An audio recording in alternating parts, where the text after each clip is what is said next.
Good afternoon. My name is Karen Young, and I'm the Lutheran Hospice chaplain here in the Midlands. On behalf of our hospice team, I'm here to wish you a Merry Christmas and to thank you for the privilege of caring for your loved one this past year. Here on the altar is a candle representing each of your loved ones. And normally, if we weren't in the year of COVID, we would be having a beautiful worship service and meal for you so that we could gather. But because we can't do that, we're coming to you virtually, and our team has gathered to make each of you a Moravian star in memory of your loved one, and those are in the mail to you this Christmas season. Let's take a couple moments to reflect on what this year has meant and what their love means to us now and always.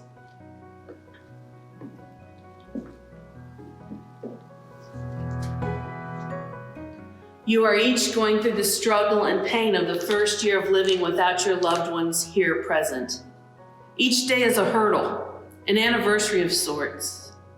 Do you catch yourselves thinking, this time last year, Mom was here with me? Each holiday has a bittersweet ache because last year, they were here with us. I've never had a spouse die, but both of my parents are in heaven, and I wish we could all tell each other truthfully that each day gets easier and that the pain becomes less. But that has not been my experience, and I doubt that it's yours. With each passing day, the wound may not be as raw, but that longing ache lives on. No matter how old we are, whether we're in our 20s or in our 80s, that is Mama or Daddy, and we've never lived a day without them before. And having your husband or wife die, I would imagine, must cause one of the loneliest aches imaginable. My prayer for each of you is that you feel Christ's presence and assurance in your grief. He does not leave you to go through this on your own, but surrounds you in his love, and he places hope and help in your path.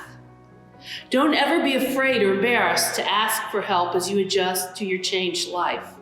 It's a sign of strength to be able to say, I can't do this on my own. We at Lutheran Hospice are here to listen and to guide as best we can. We have the honor of loving and caring for your family member. Let us love and care for you too. Sharing our lives and experiences and memories brings all of us comfort. St. Paul was comforting the congregation in Corinth and explaining to them his beliefs about what happens when we die and go to heaven. And the people there had all kinds of questions just like we do. For example, do we have the same body we have now when we get to heaven? Do we go the moment our earthly bodies die, or do we wait and all go at the same time someday in the future when Jesus comes again? St. Paul explains to them that Jesus does come again as we leave this earthly life, and he takes us to him, and we are immediately in heaven. There's no now and then. We switch from our time to God's time, and God's time is now. St. Paul explains it like this. He said, listen, I tell you a mystery. We'll not all sleep, but we will all be changed in a flash, in the twinkling of an eye at the last trumpet. For the trumpet will sound, and the dead will be raised imperishable, and we will be changed. Death will be swallowed up in victory.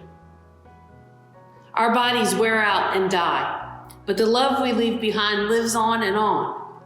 Their physical bodies have died, but their love remains, and they've left a lot of love behind. Our job now is to spread that love and to share our faith. That's what they would want us to do. And that's what God calls us to do. Today we celebrate that your loved one has returned to the God who gave them life. And now may the Lord bless you and keep you. May the Lord make his face shine upon you and be gracious unto you. May the Lord look upon you with favor and grant you the peace that only our Lord can give. Merry Christmas from Lutheran Hospice, and God's peace.